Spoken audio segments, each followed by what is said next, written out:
Hey there, welcome back to Dakota News Now. It is now time for another edition of Owning Your Outdoors, and joining me as always is Doug Schroeder from Lewis. And Doug, what were we chatting about today?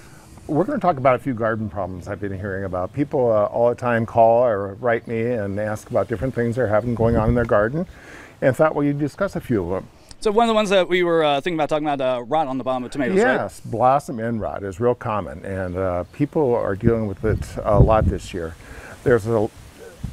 It's not actually a disease, it's a disorder of the plant.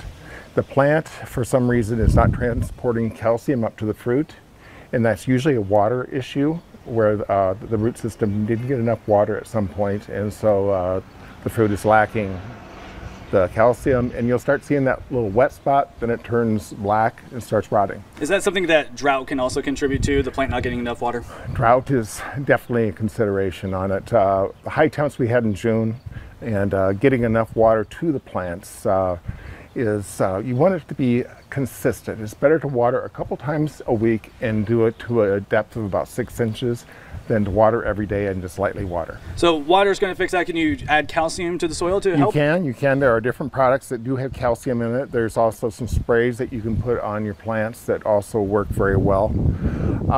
Some things that I really recommend is waiting to plant your tomatoes. Wait more towards the middle of May. I know in South Dakota here, we get a warm week and everybody wants to get out there and plant. But what that does is it kind of stunts the root system. It doesn't get going and limits its ability to draw that calcium the plant needs. So wait till it warms up. I would suggest the middle of May. So you have a little bit of mulch here. Is that to help make sure that the ground doesn't dry out too much? Right. Organic mulch works two different ways. It keeps the soil that you put in there moist and lets the plant, vegetable, pepper, whatever, take advantage of that moisture, but it also does the second thing. You know, we've talked about blight before. Most of the blight is caused by that soil splashing back up on the plant. So if you put mulch down, it doesn't allow that. So it really works for two reasons for your garden. What else are you seeing around the garden, or people talking to you about?